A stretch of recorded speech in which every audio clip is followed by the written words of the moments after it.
Emma and Ryan started the same job on the same week. Same salary, same city, same ambition.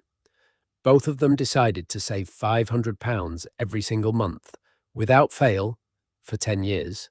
Fast forward 10 years. Emma has a growing investment portfolio and an emergency fund that lets her sleep at night. Ryan has a savings account that's barely kept up with inflation. Same discipline, same number. Completely different result. Ryan did everything right by the old rulebook. He opened a high street savings account, found one paying 4.5%, and transferred £500 every month like clockwork. He felt responsible, sensible. Ahead of most people he knew. The problem wasn't his discipline. Ryan had plenty of that. The problem was inflation. Inflation was running at 3.5%. That 4.5% interest rate looks great on paper.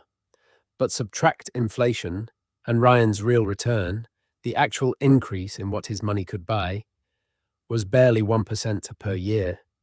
His money wasn't shrinking, but it wasn't really growing either. Emma saved exactly the same way for the first 2 years. She wasn't reckless. She built up £12,000 in cash first, about 4 months of her essential expenses.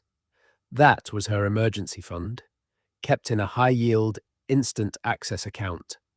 Not there to grow, there to protect. Once that was done, she made one decision that changed everything. She stopped putting extra money into savings. Instead, every month, she set up an automatic payment into a global index fund. Same £500, different destination. She wasn't picking stocks. She wasn't taking wild risks. She was buying a small piece of the global economy every month and letting it compound quietly in the background. At year 3, the difference between Emma and Ryan was almost invisible. Ryan had around £20,000. Emma had around 22. Barely worth mentioning. At year 5, a gap was starting to form. Ryan, 33,000. Emma, 37,000. You'd notice it, but you wouldn't be alarmed. But year 10 is where compounding does something remarkable. Ryan, £74,000. Emma, £92,000, £18,000 more. Just from the difference in where they put the exact same amount of money, every month, for a decade. And here is the part that should worry Ryan most. The gap doesn't slow down from here. It accelerates. Emma didn't ignore savings. She just made them serve a different purpose.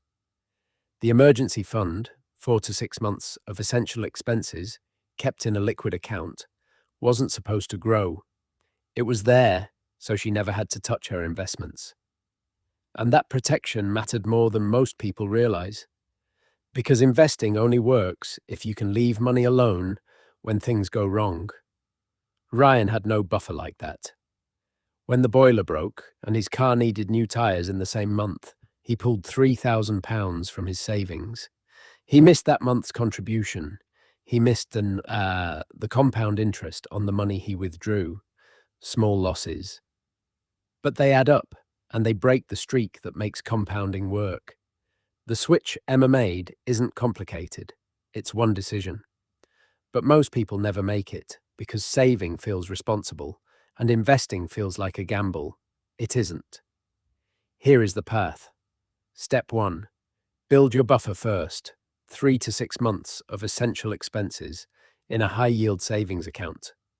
Nothing else moves until that is in place. Step 2. Set up a standing order into a global index fund.